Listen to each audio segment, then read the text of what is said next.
So the next one is the ADOS2, the thing with the frogs. This was face-to-face.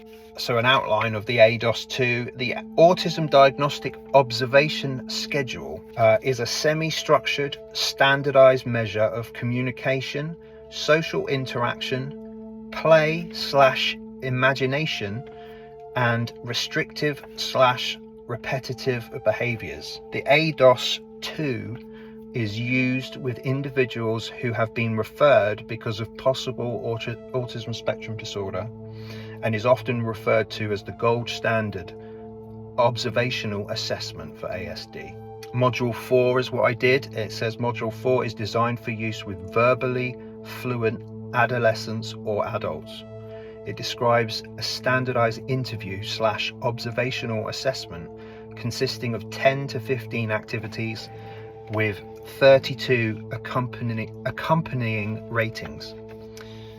It consists of structured activities and conversations that allow the professional to observe behaviors identified as necessary to diagnose ASD at different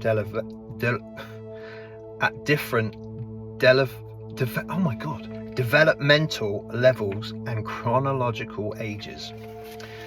It is designed to measure the person's current social and communication skills. However, as it reflects a person's skills in one setting only, it is acknowledged it may not reflect the whole range of the person's strengths and difficulties. And that was the thing I noticed when I was in there. There was so much more I could have told her, which I just didn't get the opportunity to, because I wasn't asked the right questions for me to give those answers. It says the module has 3 goals: to observe participants' spontaneous social communicative behaviors given a situation that provides a press to communicate or interact. So it's put under pressure. How do you respond in social situations? To assess participants' ability to behave appropriately given the demands of the situation, and to provide a standard context for the collection of an extensive language sample. So she's just telling me about, you know, how I when I rocked up there, how I, you know, was dressed and how I presented myself. It's not necessary for me to explain.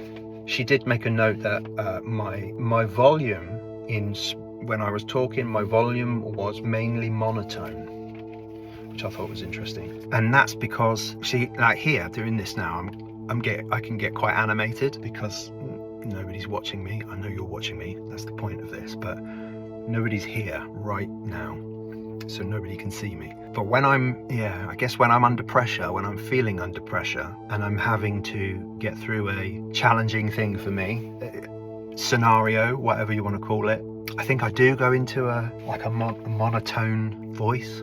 I don't know. I thought it was interesting. So it goes on more about my strengths in communication, because I think that, she's saying she presented as a verbally fluent man, expressing himself effectively. He correctly used complex language and his vocabulary was broad. He did not use any echolalia. Echolalia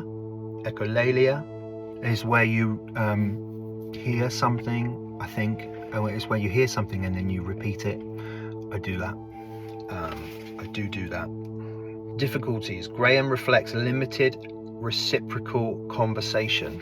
At times he could follow up on conversational cliffhangers, which are statements made to elicit a question in return. However, he mostly tended to follow his train of thought, providing multiple details and easily deviating from the question.